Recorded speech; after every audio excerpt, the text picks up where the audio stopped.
I'm gonna do a quick Marvel Silver Age comic book review, The Incredible Hulk issue number 107 and 108, the story arc that features the Mandarin a few years after his inception. This came out in 1968. So, it starts off stereotypical Incredible Hulk story where he's on the run from this town. Even though he did something good, the whole town hates him and wants him out. And they're chasing him with torches. And he's saving a little boy, but then out of nowhere, Mandarin's space shuttle beams him up because Mandarin plans to test him, and he's heard about the Hulk, and he wants to use his power, obviously, for world domination. And his space shovel hovercraft thing is so huge, and the Mandarin in this, he just totally reminds me of like Count Zartharn from Star Crash, the late 70s sci-fi movie. It's a really good story. It's a pretty good story. So he beams him up and he puts him through tests, shoots him with his rings of power and puts him through like other strenuous tests.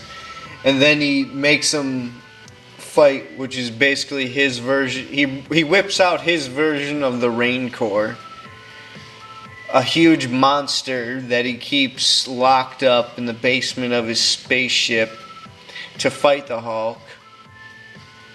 They always just came up with these huge random monsters that looked awesome. That's the one thing that you gotta love about it. But I guess it wasn't even a real monster, it was a freaking android. So he didn't even get any good punches in to the Hulk. The Hulk was obviously bigger, faster, stronger, more intelligent than this. And so he passes his test. Blah, blah, blah. Oh, no, wait. He wraps the thing up in drapes and he whips it around. It's pretty hilarious. And then the Mandarin gives his quotes where he's like, "You passed my tests. You can now be my ally." And then the Hulk, still as the Hulk, he doesn't even become... He's already the Hulk, and he's not even Bruce Banner in this issue. He's like, everyone hates Hulk, and Hulk hates everyone. And so he ends up chasing the Mandarin. He gets to his lair, his like office in the spaceship, and it ends up being a holographic version of the Mandarin. And so then the Hulk falls in quicksand. He outsmarts the Hulk, obviously, easily. And here's the story. He ends up getting him trapped in a glass dome.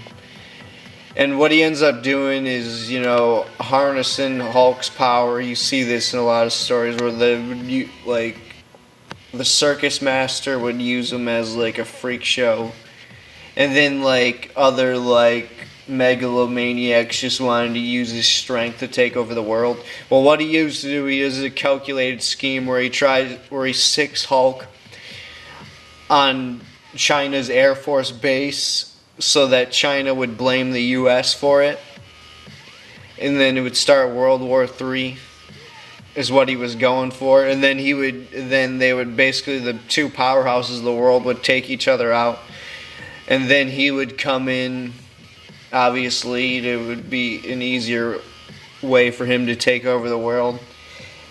But his plan gets foiled when Tony Stark gets intelligence, gives S.H.I.E.L.D. intelligence, and Nick Fury makes an appearance to help out the Hulk and stop the mind-controlling device that they put on the Hulk.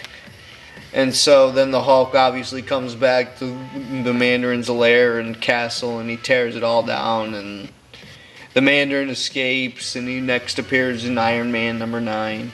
And that's pretty much it. I give it a B.